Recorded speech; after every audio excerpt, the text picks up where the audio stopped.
Coach. Like always, want to thank you guys for coming and covering Penn State football.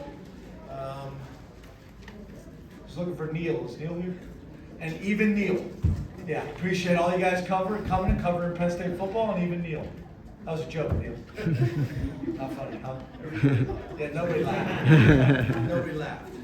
Want to thank the fans. Obviously, 110,000. Awesome. We just get such unbelievable support week in and week out. We don't take that for granted. Our defense, a couple things to kind of jump out about them. I think our third quarter defense all year's been ridiculous. 87 yards all year on 46 plays, 1.9 yards per play. I think this game we held UCLA to -9 yards in the third quarter. So that was significant. Really cool to see Liam Clifford with over 100 yards today. So now you watch on tape, Trey has beat people. Omari obviously is an issue. Liam showing up, Julian showing up, the tight end showing up, the running back. So makes it difficult when they're not sure who they can or will take away in the game. But great to see Liam have his first 100-yard game. Penn State is 5-0 for the fourth straight year. We're the only school in the country to start 5-0 in each of the last 4 years, and it's the first time that's happened in school history. So something we take a lot of pride in.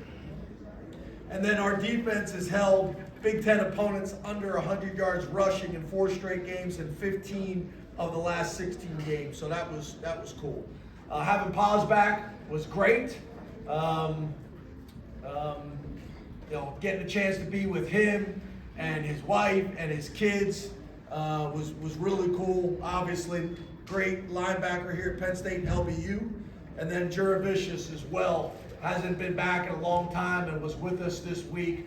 His daughter is killing it with our volleyball team. So great having these lettermen back and spending time with them. We won the explosive play battle, not by much, but we did. We won the third down battle. We won the sack battle. We won the starting field position battle. And then the big one, which I'm not sure who it was specifically, a bunch of you guys, to be honest with you. But most importantly, the penalty battle. We had 2 penalties in the game for 20 yards. That was big. We talked about the importance of getting that cleaned up now that we're in Big Ten play. So that's a step in the right direction that we got to build on. So overall, a lot of good things to celebrate. Again, we appreciate the fans. We appreciate your support. And I'll open up the questions. Start with Mark. We'll go James, how do you think the offense adjusted to not having Nick? And Neil was wondering if you could give us a status update on him.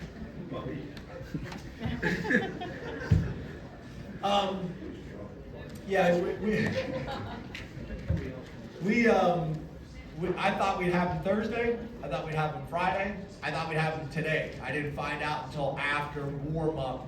Jay Wan and Andy Button came into my office, came into the locker room and told me. So literally it was a last-minute deal. I mean, obviously not having a guy like Nick Singleton is significant, but it was a tremendous opportunity for Katron to get a few more touches. And it was also a great opportunity to get Quentin in there. So,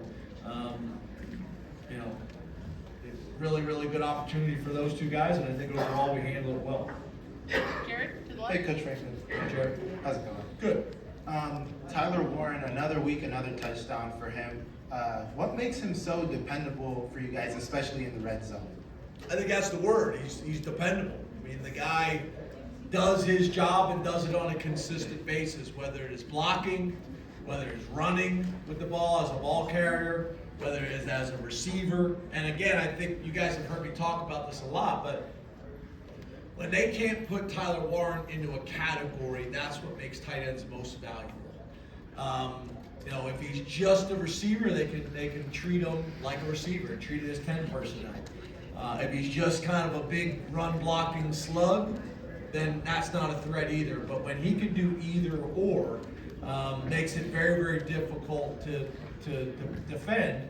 And then to your point, he's dependable. You throw the ball in his direction, he's going to catch it, he's going to break tackles, he's going to make positive yards. So You know, again, I think he's the best tight end in college football, and I think his play warrants that. Tyler and then Andrew. Hi, James. Hey, Todd. Today you told us a few days ago that you were looking at high school film for Justin Martin because he didn't have any much on film at the college level.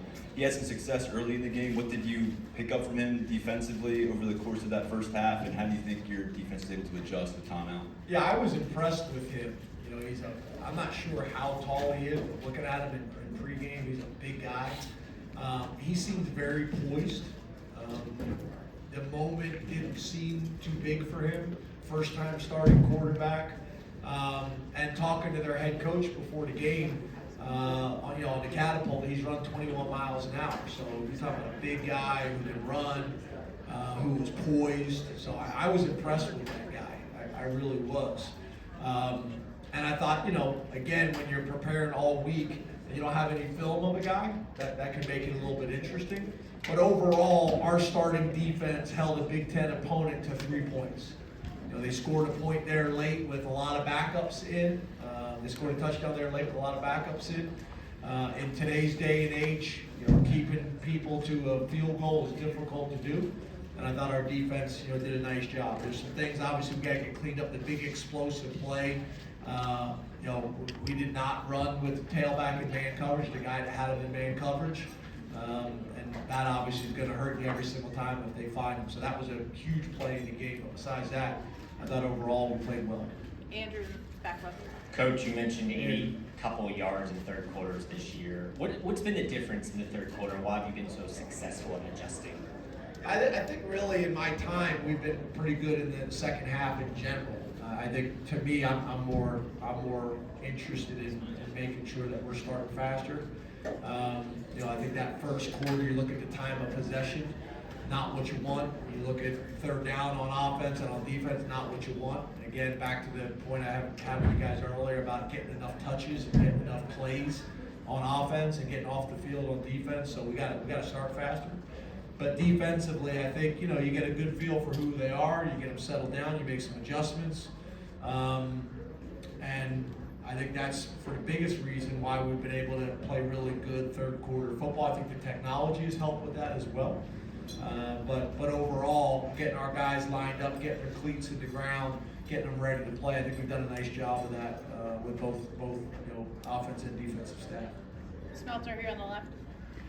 James, it seemed that the receivers were being targeted more frequently today. How much of that has had to do with Nick not being available? More frequently, said? Yep. I don't know. I didn't feel that way or notice that. I felt like we called it the way we have been calling it, but you may be right. I'd have to go back and check that. I don't know.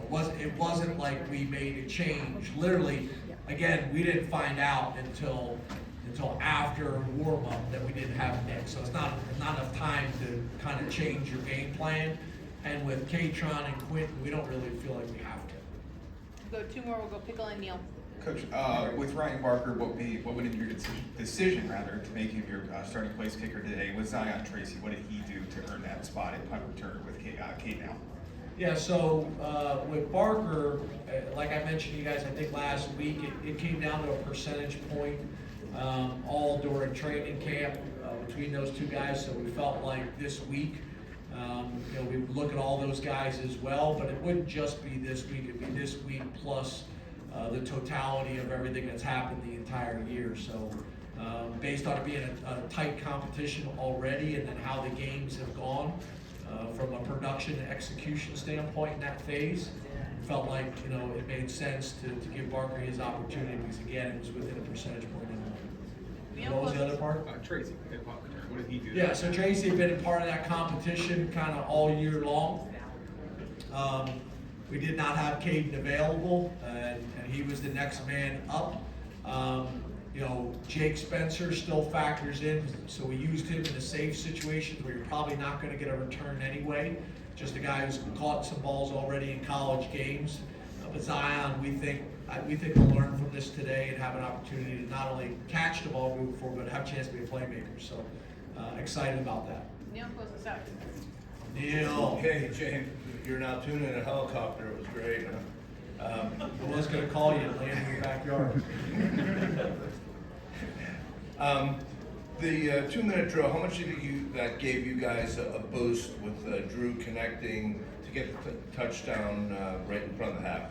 Yeah, I think we've done a pretty good job of that all year long, points right before the half.